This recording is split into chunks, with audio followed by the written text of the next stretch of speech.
મોરબી સબ જેલમાં બંધ કાચા કામના કેદીનો જે વિડીયો વાયરલ થયો છે સોશિયલ મીડિયામાં, તેને લઈને પોલીસે તપાસ કરી હતી અને ઝડપી હાથ લેવામાં આવી હતી, પરંતુ આ ઝડપી દરમિયાન જેલમાંથી કંઈ મળી આવ્યું ન હતું. ત્યારે હવે આ વિડીયો ક્યારનો છે, કયા સમયે પોસ્ટ કરવામાં આવ્યો છે તે અંગે તપાસ કરવામાં આવશે અને ત્યારબાદ જ ચોક્કસ નિરાકરણ પર પહોંચી શકાશે કે આ કઈ જેલનો વિડીયો છે. જુઓ ડીવાયએસપીએ શું કહ્યું. આજે એક વિડીયો વાયરલ થયો છે, એમાં આરોપી બાબુ દેવા કનારા જણાઈ રહેલ છે.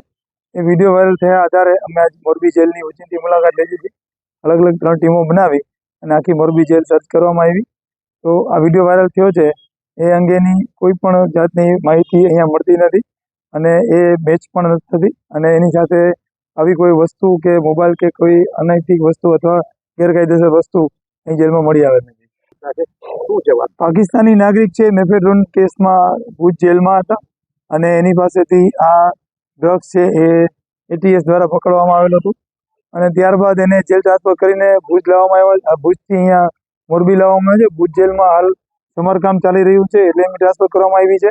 પણ આ બંનેની બેરેક અહીંયા અલગ છે. જે બાબુ દેવા કનારા છે એ હાઈ સલામતી સિક્યુરિટી ઝોનમાં છે અને આ પાકિસ્તાની જે નાગરિકો છે એ સાદી બેરેકમાં છે. તો બેયનો મેળાપ અહીંયા શક્ય નથી, એટલે આ વિડીયો કોઈ અન્ય જગ્યાનો હોવાનું જણાય છે, અહીંયાનો નથી એવું જણાય છે.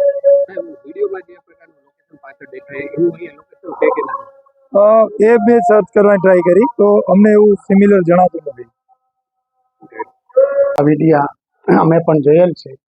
જે વિડીયામાં દેખાતા આરોપી બાબુભાઈ દેવાભાઈ કનારા છે એ અત્રેની મોરબી સબ જેલ ખાતે 15મી ઓગસ્ટ 2024ના રોજ પાલારા જેલથી બદલાઈને આવેલ છે.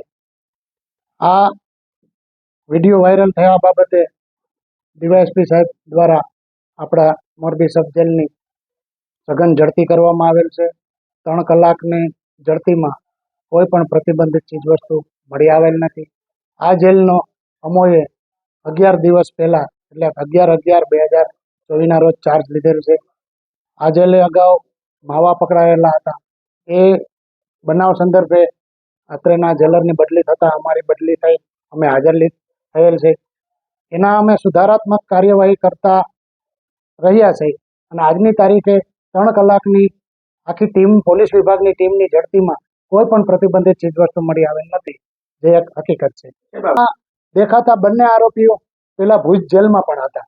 એ બંનેનું કહેવું એવું છે કે આ જે બાબુ દેવા કનારા છે અત્યારે આપણે સલામતી બેરેકમાં છે અને ત્યાં કઈ બેરેકમાં હતા ભુજની મને આઈડિયા નથી.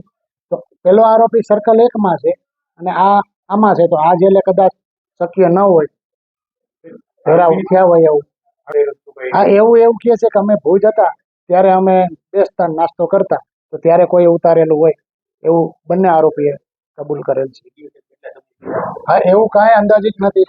એનું કારણ છે કે આજની તારીખમાં બાબુ દેવા કનારાનો અમે ફોટો પાડ્યો તો જેને દાઢી થયેલ છે, જે મેં આપને બતાવેલ છે, તો એ દાઢી જોતા 15 દીમાં કે મહિના દીમાં દાઢી થઈ હોય એવું નથી. અને જે વિડીયોમાં દેખાય એમાં એ આરોપીને દાઢી એટલી બધી નથી. તો આ વિડીયો જ્યાં પણ ઉતરો હોય ત્યાં મારું માનવું એવું છે કે 1-2 મહિના પહેલાનો હોવો જોઈએ. પોલીસ આવાસ નિગમ તરફથી બનાવવામાં આવેલી જેલોનું કલ્ચર એક સરખું જ હોય છે, એટલે એવું કહી ન શકે. એ તપાસનો વિષય છે. ખ્યાલ આવી? એ તપાસ ચાલી રહી છે. તપાસનો વિષય છે ભાઈ, એ બાબતે હું કંઈ જાણતો નથી. તપાસમાં જે કંઈ આવશે આપ શ્રીને અમે જાણ કરીશું. જય હિન્દ, જય ભારત.